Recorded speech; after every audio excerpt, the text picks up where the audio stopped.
BNP chairperson Khaleda জিয়ার সঙ্গে বৈঠক করেছেন ফিলিস্তিনের রাষ্ট্রদূত ইউসুফ এসওয়াই রামাদান।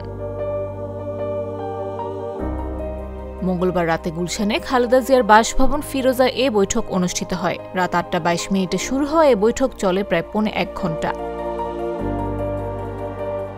বিএনপির মিডিয়া সেলের সদস্য সাইরুল কবির খান গণমাধ্যমকে বিষয়টি নিশ্চিত করেন। সূত্র জানায়, বৈঠকে দ্বিপক্ষীয় স্বার্থ সংশ্লিষ্ট বিভিন্ন ইস্যু নিয়ে আলোচনা হয়।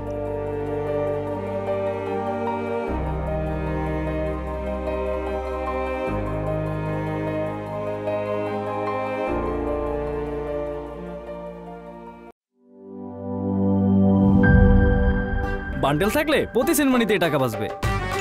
বিকাশ সেনমানি বান্ডেল কিনে জিতুন প্রতি লেনদেনে।